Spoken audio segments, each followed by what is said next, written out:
Most people think a snorkeling trip starts when they step onto the boat. The truth is, some of the most critical decisions are made hours earlier. Long before guests arrive at the harbor, the captain and crew are already reading the ocean and shaping the day around what they find. A great morning in the water isn't about rushing to a specific destination, it's about understanding what the ocean is doing the moment you arrive.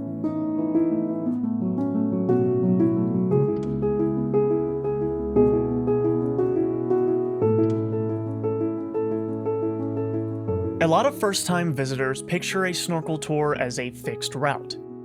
The exact same spots every single day. Usually they have their sights set on Molokini Crater. However, experienced crews see it differently. The destination does matter, but the conditions matter more. So, how do Maui snorkel crews actually decide where to go? They don't run the same playbook every day. Instead, they evaluate 4 moving pieces before the boat ever leaves the dock: wind, swell, visibility, and currents. Together, these factors reveal where guests will find the most comfortable experience that morning.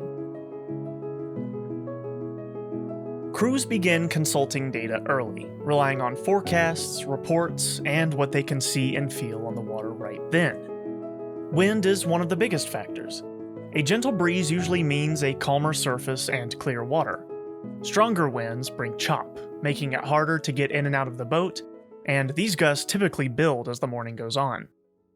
Swell is the raw energy moving through the ocean, and its impact depends entirely on the direction. Even a moderate swell can make a normally protected spot like Molokini Crater feel restless if it wraps in the wrong way. Water clarity is its own puzzle. Bright sunlight does help, but true visibility relies on what the elements are stirring up. Even a reef known for crystal clear water can turn cloudy if a shifting current or sudden chop disturbs the bottom. Finally, currents dictate whether you can effortlessly float at your own pace or whether you'll be working against the water the whole time. None of this is about chasing the most popular destination. It's about finding the most accommodating water available that day. When the conditions all align perfectly and you get light wind, low swell, and high visibility, Molokini is easily one of the best experiences in Hawaii. But when nature doesn't cooperate, that same crater becomes exposed and uncomfortable. A good crew won't force a bad plan. On those days, they pivot. Turtletown along the south shore often provides an excellent backup, staying sheltered from the trade winds while offering regular turtle sightings.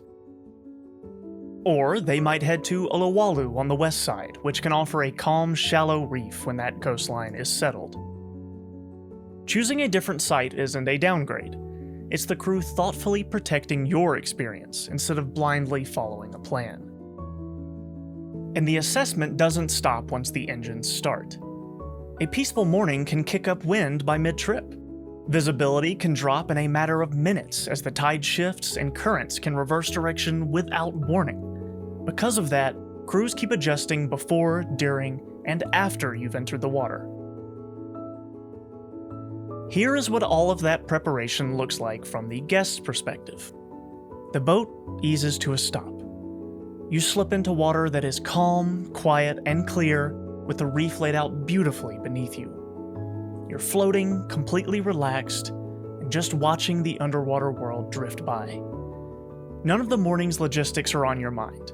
Not the wind models, the swell directions, or the last-minute call to change sites.